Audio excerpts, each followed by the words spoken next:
순교자 스데반 집사님이 어떻게 등장했는지를 우리가 살펴보았습니다. 예루살렘의 기독교인이 불과 몇 달 만에 급증했습니다. 예수님이 승천하시고 불과 2, 3개월 만에 10,000명 이상의 기독교인이 예루살렘에 생겼습니다. 자, 옛날에는 이렇게 전도가 잘 되었는데 왜 이렇게 지금은 전도가 안 될까? 이런 생각을 우리가 참 많이 합니다.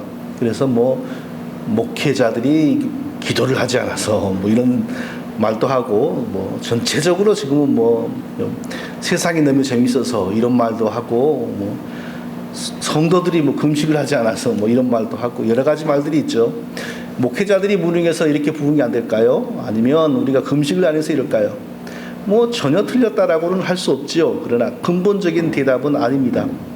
근본적인 대답은 하나님께서 지금은 그때와 같은 방식으로 일하시지 않기 때문입니다.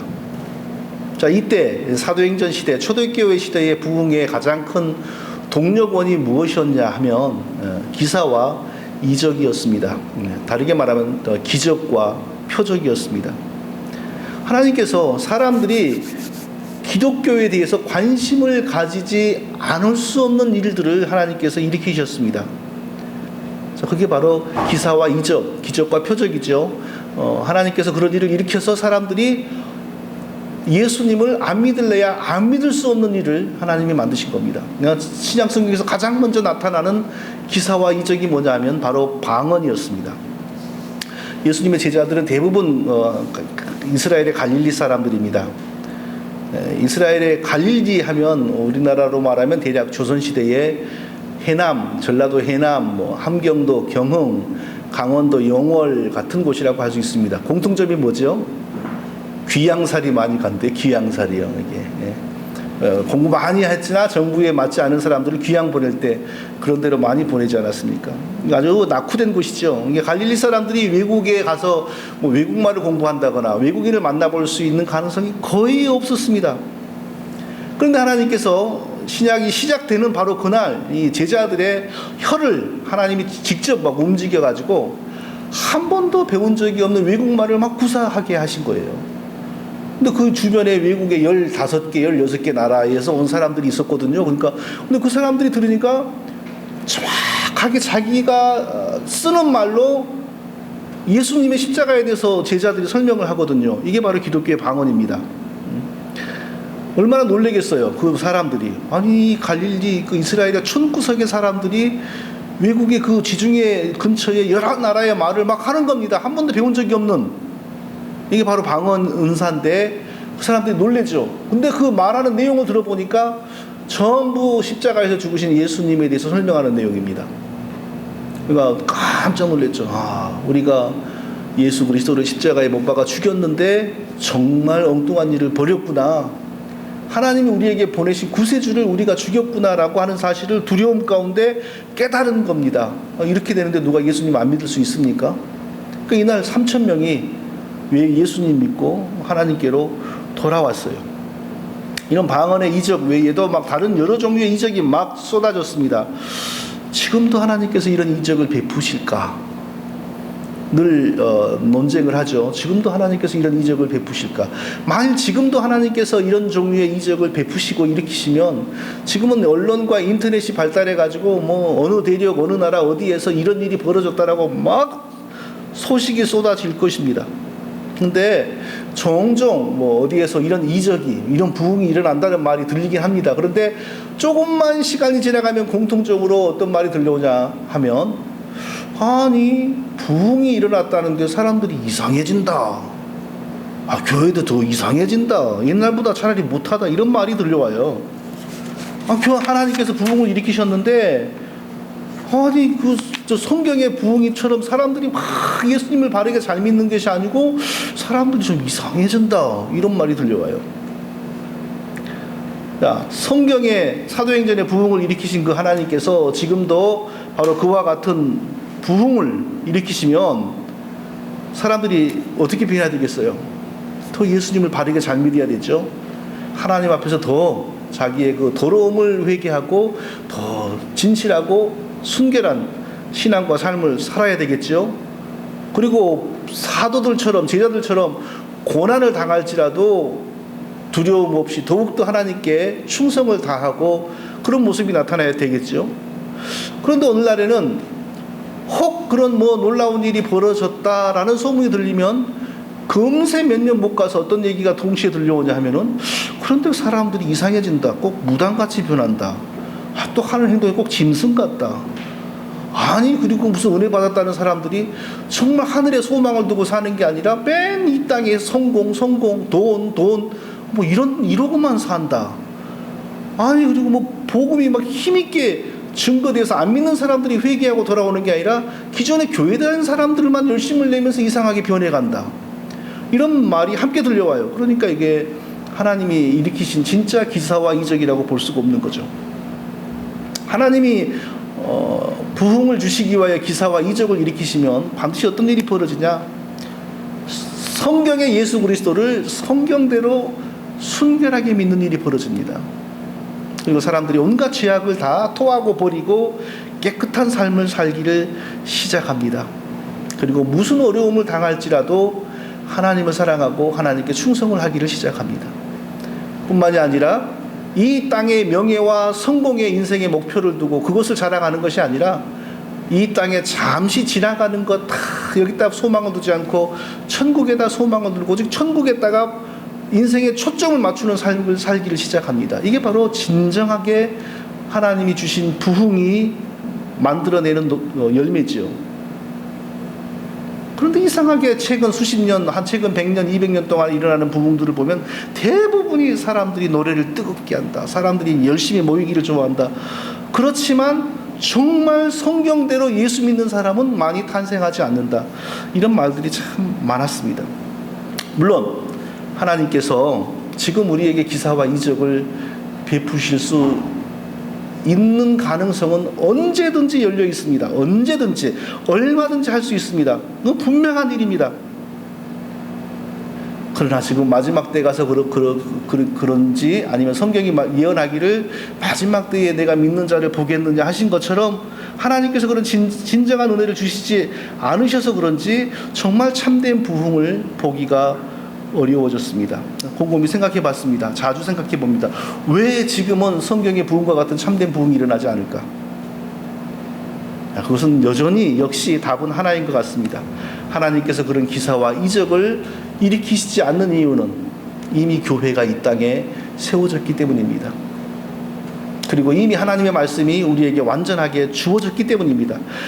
교회가 세워지기 전에, 하나님의 말씀이 완전하게 주어지기 전에 전도하던 방식이 지금은 안 나타난다는 것입니다. 그럼 지금 어떻게 전도가 일어납니까? 여전히 하나님은 자기의 택하신 백성들을 한 명 한 명 교회로 인도하십니다. 그리고 어떤 방식으로 구원하시냐면 교회가 이미 복음을 다 가지고 있습니다. 그래서 교회를 통하여 성경의 말씀을 가르치십니다.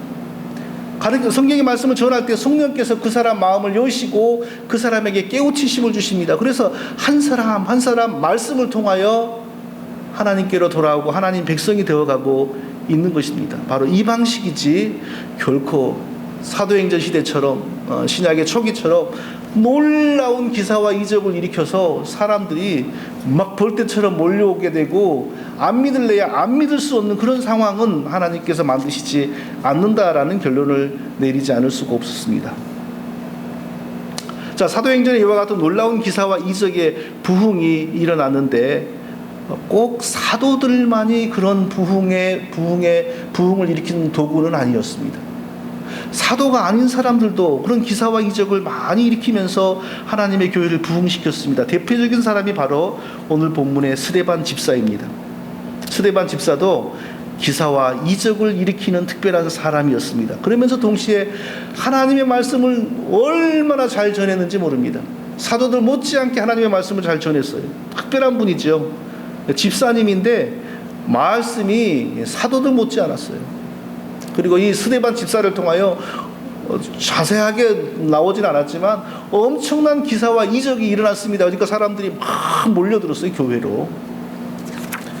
특히 스데반 집사의 특징이 뭐였냐 하면요, 유대계 지도자들과 신학적인 논쟁을 하게 되는데 유대교 지도자들과 신학적인 논쟁, 예수님에 대한 신학적인 논쟁을 벌였는데 한마디도 지지를 않았다는 겁니다. 그들은 일평생 구약을 가지고 연구하는 사람들이었는데 그 앞에서 스데반 집사가 한마디도 밀리지 않고 예수 그리스도가 하나님이라는 사실을 변호했습니다. 자, 이런 모습을 볼 때 우리도 역시 말씀으로 또 우리가 상당 부분 신학적으로 훈련되어야 한다는 것을 우리가 느낍니다. 그러나 대부분의 성도님들은 목사님 우리가 신학을 알 필요가 뭐가 있습니까? 그저 우리는 기도하면 되지요. 아닙니다. 그게 아닙니다. 신학이라는 것은 별것이 특별한 게 아닙니다. 신학이라고 하는 것은 곧 말씀입니다. 말씀을 조금 더 요약하고 말씀을 조금 더 체계적으로 설명하는 게 신학입니다. 그러니까 모든 성도에게는 반드시 신학이 있어야 되는 것입니다. 모든 성도에게 신학이 있어야 된다는 말은 모든 성도들은 다 말씀을 알아야 된다는 겁니다. 말씀을 모르면 어떻게 됩니까? 말씀을 모르면 평신도가 아니고 심한 말로 병신도인데, 병신도는 어떤 사람이냐? 거짓된 목회자들을 만나가지고 영혼 털리는 사람들입니다. 그러면서도 좋다고 시간 다 갖다가 바치고 돈 바치고 그렇게 인생을 살아가는 것입니다. 왜? 말씀이 없어서, 말씀을 몰라서, 다르게 말하면 신학이 없어서, 신학이 없으니까 올바로 믿지를 못하고 올바른 가르침과 잘못된 가르침을 분별을 못하는 것입니다. 자, 오늘 신약의 최초의 순교자 스데반 집사가 오늘 본문에서 등장하는데 정말 훌륭한 분이었습니다. 이분의 훌륭함은 한두 가지가 아니었습니다. 오늘 한 가지를 살펴보고 마치겠습니다. 자, 첫째로 스데반 집사는 은혜와 권능이 충만한 분이었다는 사실입니다. 성경은 스데반 집사가 은혜와 권능이 충만했다고 합니다. 8절을 보니까 스데반이 은혜와 권능이 충만하여 큰 기사와 표적을 민간에 행하니 라고 합니다. 자, 여기서 권능이라는 말, 권능이란 말이 사실은 기사와 이적하고 같은 표현이죠. 또 기적과 표적 다 같은 말입니다. 기적과 표적이 나타나면서 예수 그리스도의 복음이 힘있게 증거되는 상태가 권능이 있다. 또 그런 일이 일어나는 것이 성령의 권능이다라고 이렇게 말하는 것입니다. 자, 스데반에게 은혜와 권능이 충만했다고 하는데, 자, 권능은 기사와 이적이 일어났다는 것이고 그 앞에 은혜라는 말을 생각해 보겠습니다. 은혜, 기독교에서 가장 중요한 말이 바로 은혜라는 말입니다. 자, 은혜라는 말은 꼭 신약 시대에만 있는 것이 아니고 구약 성경에서부터 이미 등장했습니다. 구약 성경에도 예를 들면 그러나 노아는 여호와께 은혜를 입었더라. 여기서 이미 벌써 은혜라는 말이 등장하죠. 자, 그런데 구약 성경의 은혜라는 개념은 신약하고는 조금 다릅니다. 구약 성경에서 은혜라는 개념은 어떤 특징이 있었냐면 하나님께서 선물을 주시고 호의를 주시는데 어떤 특징이 있었냐면 그 사람이 다른 사람보다 조금 더 자격이 있기 때문에 선물을 주시고 하나님께서 복을 주시는 겁니다. 그게 바로 구약의 은혜입니다. 자, 노아, 온 세상 사람들이 다 물의 홍수의 심판으로 죽었습니다. 노아 한 사람이 살아남았습니다. 노아의 그 가족이. 왜? 그러나 노아는 여호와께 은혜를 입었더라. 자, 이 말을 다르게 말하면 그러나 노아는 다 멸망받을 세상 사람들보다 하나님 앞에서 조금 더 바르게 살았더라. 이 뜻이 여기에 내포되어 있는 것입니다. 자, 그런데 왜 그러면 구약시대에는 신약의 은혜는 또 이거하고는 좀 다릅니다. 왜 구약시대에는 하나님의 은혜가 조금 더 다른 사람하고 다른 사람, 뭔가 신앙적으로 다른 사람에게 주어졌을까요? 그건 그때는 율법의 시대였기 때문입니다. 율법의 근거에서 율법을 지키는 사람, 더 하나님이 명령하신 삶의 체계에 더 합당한 사람에게 은혜가 임했던 것입니다. 자, 은혜라는 단어는 이제 신약 성경에서 더 많이 아주 그냥 풍부하게 나타나는데 신약에서 은혜라는 단어를 빼면 성경은 존재하지를 못하게 됩니다. 자, 신약 성경에서 그럼 은혜는 어떤 뜻일까요? 원래 신약 성경의 은혜라는 단어는 옛날 그리스 사람들이 썼던 말 카리스라는 말이 그대로 신약 성경에 쓰인 겁니다. 그럼 그리스 사람들은 카리스란 말을 어떤 때 썼냐 하면, 내가 이 사람에게 이유 없이 잘해주고 싶을 때, 이유 없이 내가 돈도 주고 음식도 주고 막 좋은 걸 주고 싶은 거예요. 근데 그 사람이 그럼 나에게 뭐 잘한 게 있냐? 없어요. 전혀 그런 근거가 없습니다. 그 사람이 나를 즐겁게 한 적이 있냐? 그것도 없습니다. 아무런 행위나 자격이 없는 사람인데 이유 없이 내가 그 사람에게 막 잘해주고 싶은 거예요. 그럴 때 옛날 그리스 사람들은 그 마음의 상태, 이유 없이 막 잘해주는 그 상태를 카리스라고 했습니다. 그 카리스를 하나님께서는 신약에 하나님 백성들에게 주시는 은혜를 설명하는 단어로 쓰신 겁니다. 성경에 바로 이 단어를 사용한 겁니다. 그럼 무슨 뜻이겠습니까? 신약 시대에는 하나님께서 우리에게 은혜를 주시는데 무엇에 근거하여 우리에게 은혜를 주시는가? 우리의 행위, 우리의 자격, 우리의 조건 전혀 근거가 되지 않는다는 것입니다. 그럼 뭐에 근거해서? 오직 우리를 대신하여 피 흘리고 죽으신 예수 그리스도의 십자가에 근거하여 우리에게 은혜를 주신다는 겁니다. 오직 우리가 예수 그리스도 피 묻은 예수 그리스도의 십자가를 의지하는 것, 그 안에서 우리에게 하나님이 은혜를 주십니다. 우리의 죄를 사하여 주시고, 우리를 하나님 백성으로 삼아 주시고, 우리를 하나님의 백성으로 삼으시고, 그 이후에 계속해서 우리의 삶을 돌보시고 인도하십니다. 이게 하나님의 은혜잖아요. 근데 이 은혜는 우리가 뭘 잘했기 때문에 시작된 것이 아니고 예수님이 우리를 대신하여 이미 죽으셨기 때문에. 그래서 그리스 사람들이 아무 이유 없이 내가 이 사람에게 잘해주고 싶은 그 마음을 카리스라고 했잖아요. 그 단어를 신약의 하나님의 은혜를 표현하는 단어로 성경이 사용한 것입니다. 스데반은 은혜가 충만했던 사람이라고 지금 성경이 말씀합니다. 스데반이 은혜가 충만했다. 다르게 쉽게 표현해 보죠. 하나님께서 스데반에게 예수 믿는 믿음을 가지게 선물해 주셨고, 그 믿음을 보시고 스데반의 죄를 사하여 주셨고, 그 믿음을 보시고 스데반을 하나님 백성으로 삼아 주셨고, 그리고 그 믿음 안에서 스데반과 계속 동행하시고, 그 믿음 안에서 스데반이 예수님을 닮아가도록 쉬지 않고 하나님이 이끌어 주시고, 계속해서 하나님과 스데반 사이에는 아무런 막힘이나 단절이나 간격이 없는 친밀한 상태가 유지되고 있다, 그 뜻입니다. 이게 바로 스데반의 은혜가 충만했다라는 뜻입니다. 권능도 충만했죠. 은혜가 충만한 사람이라고 해서 다 권능이 나타나는 것 같지는 않습니다. 스데반 이후에도 이후 시대에 은혜가 충만한 사람들이 많이 있었습니다, 교회사에. 그런데 다 스데반처럼 베드로처럼 뭐 이렇게 권능을 행했다는 이야기는 등장하지 않습니다. 은혜가 충만한 사람이라고 해서 하나님이 반드시 권능을 행하지는 않습니다. 권능은 그 시대의 교회가 어떤 상황에 처해 있는가에 달려 있는 것 같습니다. 만일 제가 스데반처럼 은혜가 충만하고 스데반처럼 권능이 충만해서 제가 기사와 이적을 일으킨다, 그러면 저는 스데반처럼 순교자가 될 가능성이 높습니다. 왜냐하면 그런 시대이기 때문에 하나님 그렇게 쓰는 겁니다. 그런데 저는 인간적으로 은혜가 충만하는 건 좋습니다만 권능이 충만하고 싶지는 않습니다. 왜? 특별히 하나님이 그런 도구로 쓰신다는 것은 그 사람에게 특별한 하나님의 섭리가 있기 때문인 것입니다. 자, 우리도 스데반처럼 권능이 충만할 수는 없습니다. 시대가 지금 우리가 그렇게 하나님이 역사하는 시대가 아니기 때문에. 그런데 스데반처럼 은혜가 충만할 수가 있습니다. 우리도 이미 예수 그리스도 안에서 하나님의 사죄의 은혜와 구원의 은혜를 받았습니다.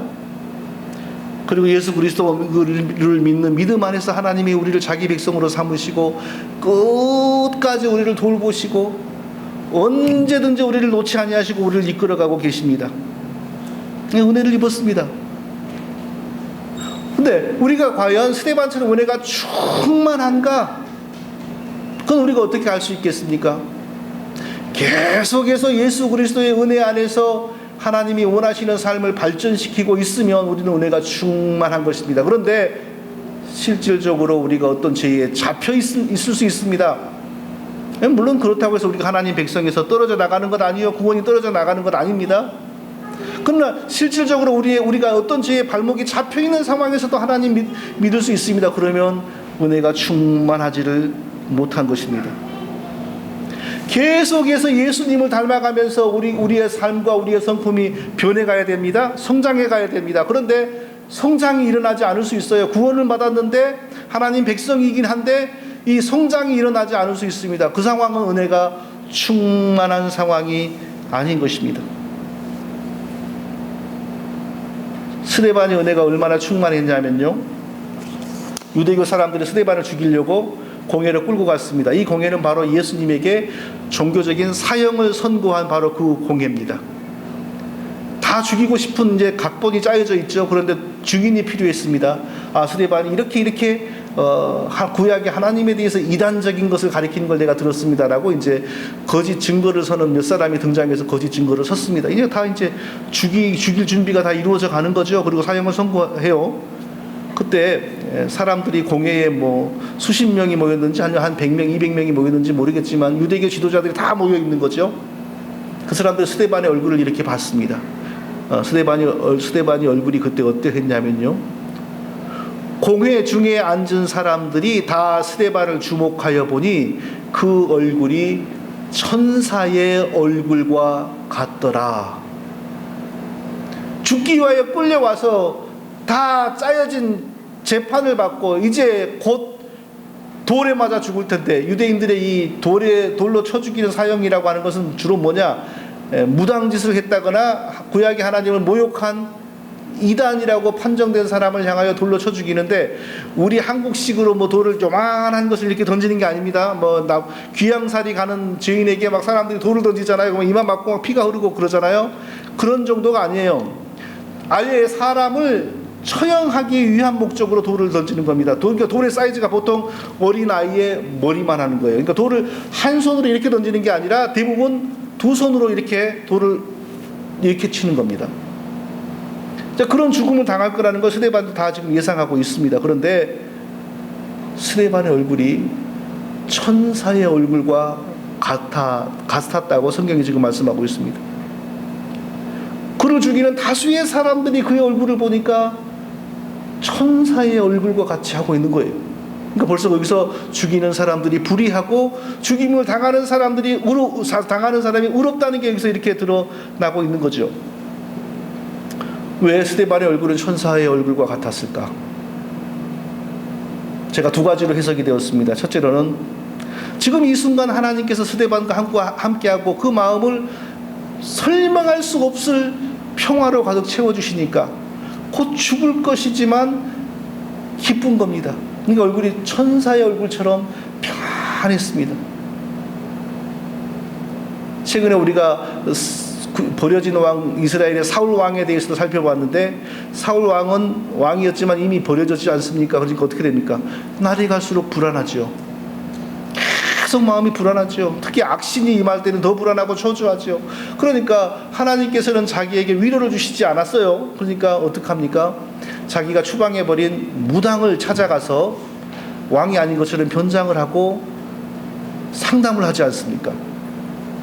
이 불안한 사람, 하나님의 도우심을 받지 못한 영적으로 벌어진 사람의 불안과 초조입니다. 그런데 스데반은 지금 하나님과 함께 하고 있고 하나님과 스데반 사이에 아무런 죄나 막힘이나 단절이 없기 때문에, 또 하나님이 특별한 은혜를 더하셔서 죽음이 두렵지 않기 때문에 오히려 자기를 죽이는 사람들 앞에서 천사의 얼굴을 지금 하고 앉아 있는 것입니다. 그게 첫 번째 해석이고, 두 번째로는 스데반의 평소의 얼굴도 천사와 같았을 거라고 우리가 짐작할 수 있습니다. 생각을 해보십시오. 평소에는 아주 인상이 그냥 고약하고 악랄하고 그냥 사악한 사람이 어떻게 갑자기 그 순간에는 천사의 얼굴과 같을 수가 있겠습니까? 평소에도 인상이 천사처럼 아주 좋은 인상이었다는 거죠. 그러면 왜 평소에도 그렇게 얼굴이 보기가 아름다웠을까요? 성경에 나오지 않은 이야기지만 얼마든지 우리가 짐작할 수 있는 것입니다. 계속해서 성화되어 가고, 계속해서 예수님을 닮아가고, 계속해서 은혜가 충만하니까 그 사람의 내면의 상태가, 마음의 상태가, 영혼의 상태가 얼굴을 통해서도 나고 있었던 것입니다. 그게 100%의 해석은 아니라 할지라도 상당 부분 맞다고 동의하지 않을 수가 없을 것입니다. 미국의 대통령 중에 그 유명한 아브라함 링컨이 있었습니다. 모르시는 분 없죠. 네, 그분이 대통령이 되고 난 다음에 장관들을 임명하는 과정에서 있었던 일입니다. 한 번은 어떤 사람이 링컨이 대통령 선거할 때 링컨을 달나라로 보내자라고 조롱했던 사람이 있었습니다. 왜냐하면 링컨이 키는 엄청 큰데 또 팔도 엄청 길었다 그래요. 그래가지고 팔이 기니까 꼭 원숭이가 이러고 걷는 것처럼 이렇게 보였다 그래요. 그래서 그 사람이 링컨을 막 원숭이라고 달나라로 우주선에 태워서 뭐 달나라로 보내자 뭐 이랬잖아요. 그렇게 놀렸다 그래요. 그런데 어느 날 이게 장관 후보를 여러 명을 고르다가 링컨이 바로 그 사람을 장관에 임명하더랍니다. 그래서 참모들이 카카를 원숭이라고 놀린 사람을 왜 임명하십니까? 그러니까 그 사람이 나를 놀렸지 미국에 해를 끼친 건 아니지 않는가 하면서 장관에 임명했다는 것입니다. 근데 그 다음에는 아주 경력도 좋고 평판도 좋고 인기도 있는 사람이 또 장관 후보에 올랐습니다. 그런데 링컨이 한 번 면접을 하더니 아예 제외를 시켜버렸습니다. 그래서 또 참모들이 이 사람은 굉장히 평판이 좋고 각하에게 해를 끼친 적도 없는 사람인데 왜 제외를 시켰습니까? 라고 물었더니 링컨이 뭐라고 대답했냐면 그 사람의 얼굴을 보게나 사람이 나이 40이 넘으면 얼굴에서 그 사람이 살아온 것이 다 보이는 것이네. 그 얼굴을 봐. 그 사람이 어떻게 정직한 사람이라고 할 수 있겠나. 이러더라는 것입니다. 링컨이 관상쟁이가 아닌데 왜 그렇게 얼굴을 보고 사람을 판단했겠습니까? 태어날 때 가지고 나온 얼굴과 인상은 우리가 마음대로 못합니다. 그러나 수십 년을 살면서 우리의 마음에 따라서 우리의 행동에 따라서 변해가는 우리의 얼굴은 우리가 책임져야 된다는 거죠. 상당히 맞지 않습니까? 맨날 화내는 사람의 얼굴에는 그 흔적이 나타납니까? 안 나타납니까? 매일 웃는 사람의 얼굴에는 그 사람의 웃음의 흔적이 있습니다. 웃는 모습이 밝지 않습니까? 매일 화내고 우울한 사람이 갑자기 웃어도 그 웃음이 그렇게 밝지가 않습니다. 매일 음모를 꾸미는 사람의 얼굴은 속일 수가 없는 것입니다. 스데반은 죽는 자리에서도 그 얼굴이 천사의 얼굴과 같았습니다. 왜 그랬겠습니까? 갑자기 그 순간에 하나님의 은혜를 주셔서 얼굴이 천사처럼 변한 게 아니라 평소에 늘 예수님과 동행하고 늘 기도하고 늘 감사하고 늘 찬송하기 때문에 그 마음이 얼굴로 드러나는 거예요. 막 과학적으로 설명하면은 이렇게도 설명할 수 있지 않을까요? 웃음을 만들어내는 근육, 미소를 만들어내는 근육, 눈주위의 근육, 이런 것이 그 사람의 평소의 생각과 감정에 따라서 다 고정되는 것 아니겠어요? 늘 화내는 사람은 얼굴이 순식간에 화내는 모드로 얼굴이 돌아가고 늘 웃는 사람은 순식간에 밝은 얼굴이 나오지 않습니까? 스데반은 성령을 모시고 사는 사람이었기 때문에 성령의 역사를 따라 계속해서 삶이 더욱더 아름답게 변했기 때문이라고 우리가 얼마든지 짐작할 수 있습니다. 계속해서 예수님을 닮아가는 사람, 성화되고 있는 사람이지요. 성화입니다. 우리가 하나님으로부터 의롭다, 구원을 받기 위해서는 반드시 우리가 너는 의롭다 라는 평가를 받아야 되는데 그 평가는 우리의 행위에 근거하지 않습니다. 우리의 어떤 노력에 근거하지 않습니다. 오직 예수님 믿는 것에만 근거하여 너는 의롭다 하나님이 선언하십니다. 그런데 중세의 천주교는 어떻게 우리가 하나님으로부터 의롭다함을 얻는가? 이것은 오직 믿음이라고 하지 않고 행위라고 했어요. 그러니까 중세의 천주교 사람들은 의롭다함을 얻기 위해서 계속해서 올바른 행동을 해야 한다는 강박관념에 가지고 있었습니다. 그런데 이거 성경의 가르침이 아닙니다. 오직 우리는 예수님 믿는 것 한 가지 때문에 우리 행위나 노력에 근거하지 않고 의롭다함을 얻습니다. 이게 바로 이신칭의, 오직 믿음으로만 의롭다함을 얻는다. 종교교육의 아주 핵심적인 사상이죠. 그러나 의롭다함을 얻고 나면 그 다음에는 반드시 뭐가 시작이 되는가? 정말로 하나님 백성다운 변화가 일어나기를 시작하는 것입니다. 의롭다함은 우리 행위나 노력에 근거하지 않고 오직 믿음으로 말미암지만 우리의 삶의 변화는 하나님께서 그때는 실제로 이제 삶을 변화시키기 시작하는 거예요. 우리에게 성령을 부으시고, 성령이 우리가 마담으로부터 타고난 죄악된 기질과 성품을 고쳐가기를 시작하는 겁니다. 그리고 계속해서 우리가 말씀을 받죠. 설교를 통하여, 성경을 통하여 말씀을 계속 받습니다. 성령께서 그 말씀을 통하여 역사합니다. 우리가 그 말씀대로 살아갈 수 있도록 계속 우리를 충동질하고 이끌어 주십니다. 그러니까 계속해서 우리의 삶이 변하는 거죠. 더 아름답게 변합니다. 신실하게 변합니다. 정직하게 변합니다. 예수님처럼 변합니다. 그러면 처음에 우리가 이신칭의를 얻었을 때는 여전히 죄에 잡혀 있기도 하고 여전히 나쁜 일 가운데 있기도 합니다. 그것을 보고 우리를 하나님께서 버리는 게 아니라 오직 예수님 믿는 것을 보시고 우리를 의롭다 해주신 것입니다. 그러나 그 이후에는 반드시 어떤 일이 벌어지냐 하면요, 성령의 인도하심으로 말미암아 점점점 우리의 삶이 진짜로 의로워지고 진짜로 신실해지고 진짜로 예수님처럼 변해가요. 이 과정에서 우리의 인상이 영향을 받을까요, 안 받을까요? 얼굴도 분명히 영향을 받습니다. 예, 올바르게 살아가고 착한 마음을 갖고 하나님을 기쁘시게 하는 행동을 하는 사람의 얼굴의 변화가 일어나지 않을 수가 없는 것입니다. 그러므로 이것은 성경이 있는 말이 아니고 상식선에서 하는 말입니다. 인상이 특히 나쁜 목회자, 인상이 아주 고약한 장로, 조심해야 됩니다. 예, 그 사람이 진짜 예수 믿고 진실로 예수 믿고 진실로 성령을 받고 진실로 성령의 인도하심을 따라서 하는 사람이라면 그렇게 얼굴이 여전히 그렇게 이상할 수가 없는 거예요. 얼굴에서 밝은 모습이나 정직한 모습이나 이런 게 여전히 하나도 느껴지지 않는다. 이건 100% 진리가 아니고 신앙의 상식으로 하는 얘기라는 것입니다. 물론 더 무서운 일이 따로 있습니다. 정말 좋은 인상을 가지고서 영적으로 사기치는 사람들이 얼마나 많은지 모릅니다. 그건 더 분별하기 어려운 일이죠. 그런 일은요. 스데반 집사는 돌에 곧 맞아 죽을 상황인데 얼굴이 천사와 같았습니다. 하나님께서 그 순간에도 마음의 평화를 주셨고 뿐만 아니라 평소에도 지속적으로 예수님과 동행하고 이 변화된 삶을 살아가는 과정 속에서 사람이 계속해서 변해 갔던 것입니다. 그러니까 그 흔적이 얼굴에서도 계속 나타난 겁니다. 그렇기 때문에 죽는 자리에서 얼굴이 천사와 같은 모습으로 할 수가 있는 것이지, 어제까지는 귀신의 인상을 하고 있던 사람이 오늘 갑자기 은혜를 받았다고 해서 인상이 100% 달라져 가지고 천사의 얼굴을 할 수는 없는 것입니다. 사랑하는 성도 여러분, 이제 말씀을 마치겠습니다. 우리도 얼마든지 스데반처럼 은혜가 충만할 수 있습니다. 얼마든지 우리도 스데반처럼 은혜가 충만할 수 있습니다. 이미 우리에게 은혜가 임했습니다. 이미 구원받아 하나님 백성이 되었습니다.